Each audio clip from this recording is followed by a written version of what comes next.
David Cameron. He has been bought and paid for by his friends in banking and big business like no other British Prime Minister in history.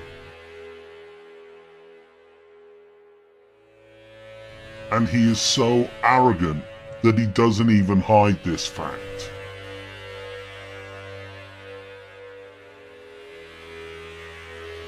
It started just after the coalition was formed in 2010.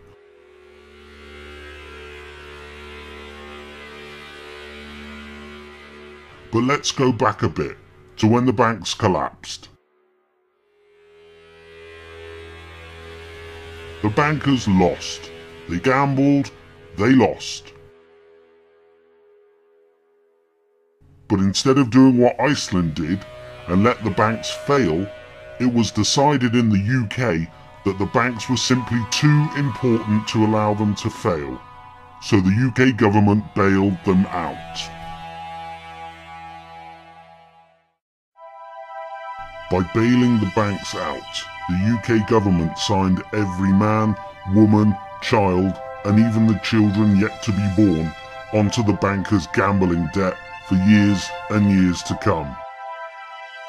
Did anybody vote for this?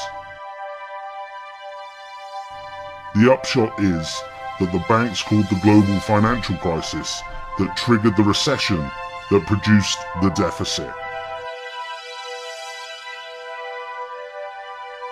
Reports vary as to how much the UK government paid in banker gambling debts, from 850 billion to over 2 trillion, but generally the accepted figure is somewhere in the region of £1 trillion.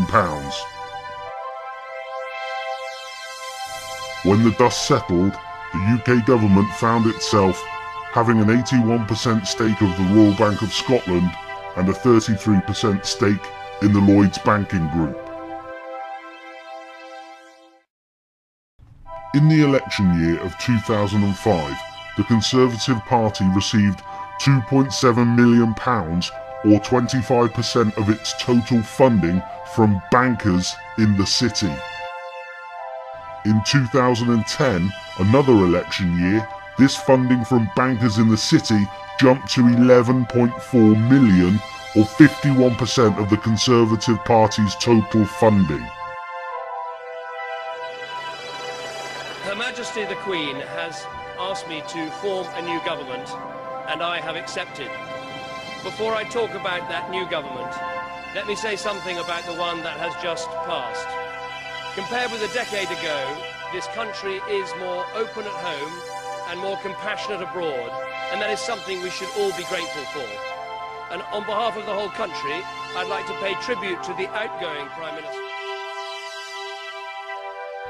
In October of 2010, once Cameron had settled in as the new British Prime Minister, and after cocaine-snorting, prostitute-loving George Osborne had delivered his emergency budget, axing hundreds of thousands of jobs and cutting benefits to the most needy, it was reported that Cameron and Osborne would let the banks off $19 billion in future taxes by offsetting it against losses despite being bailed out.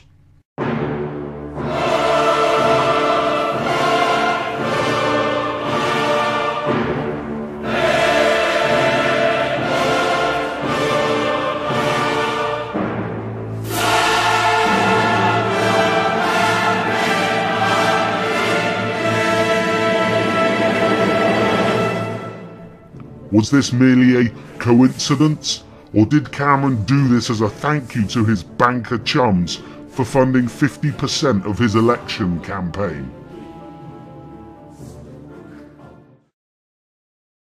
Regardless of the fact that the state owned a large part of the Royal Bank of Scotland and Lloyds Banking Group, following the bailout, the government decided against interfering with the bonuses they paid their bankers for their performance.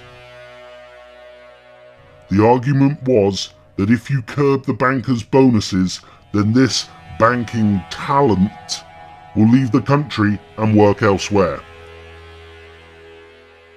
This was an incredibly square peg trying to be forced into a very round hole, because wasn't it this very same banking talent that caused the credit crunch in the first place. A few corners of the media did in fact point this out, but generally people moaned to each other about those bloody bankers, but few actually took a stand. However, as the public anger over banker bonuses increased over time, what was the response by David Cameron and George Osborne to the rising tide of anger? Well, they cut the 50% tax rate, giving many of these bankers a £40,000 a year tax cut.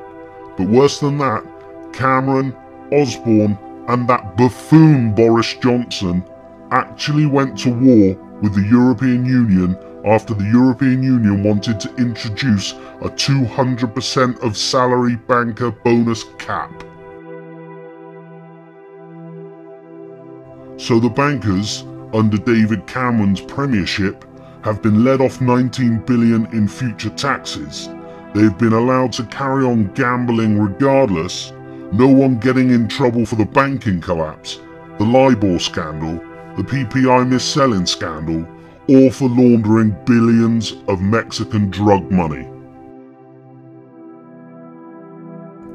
They have been allowed to keep their bonuses, meaning bankers can now run amok knowing they have the full support of the Prime Minister, and the bankers in the city did all this for only £11.4 million.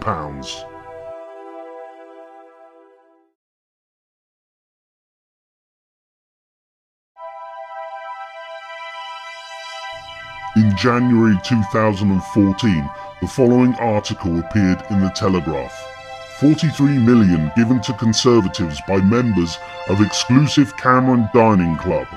Members of a dining club with private access to David Cameron and other cabinet ministers have given £43 million to the Conservatives in just 2 years. The details were revealed following criticism over Downing Street's refusal this week to say how many secret guests David Cameron has hosted at his grace and favour country home, Chequers. The leaders group is made up of donors who each give at least £50,000 to the Conservative Party every year and are rewarded with private dinners, lunches and drinks parties with the Prime Minister and other influential ministers. So our Prime Minister has been caught selling himself and his cabinet for donations to his party. Isn't there a word for that type of work?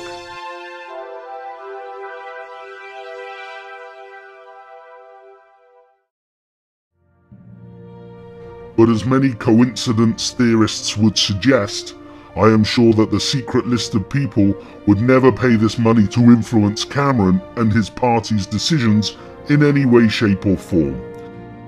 It's just a mere coincidence that the people's business will benefit greatly after the donation to Cameron's party. You will be deemed a conspiracy theorist to even suggest otherwise.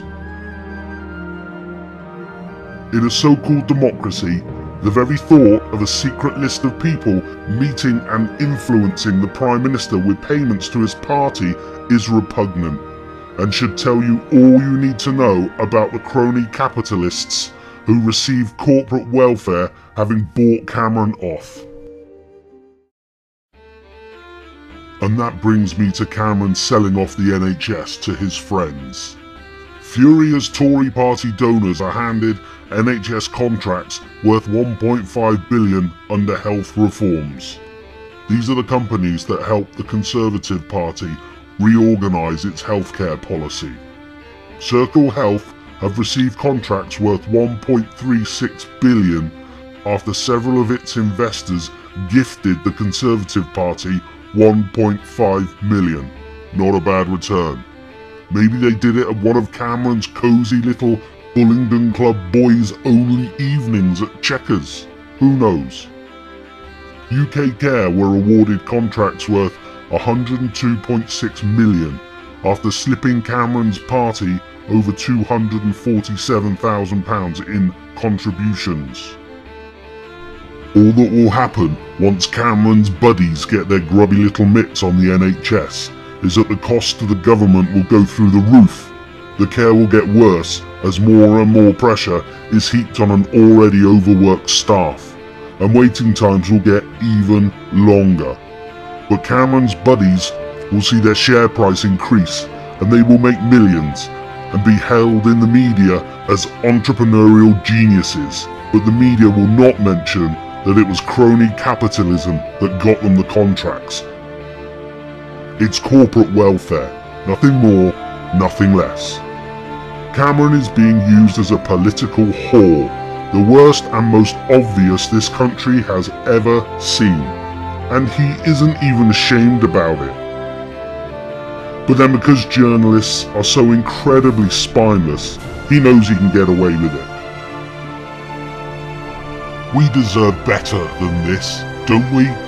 The only way things will improve is if people wake up and start becoming involved with their country's future.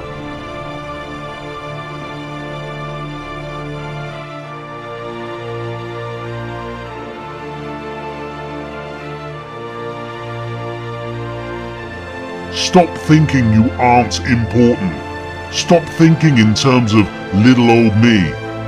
Stop allowing yourself to be run over by politicians and big business because you think there is nothing you can do.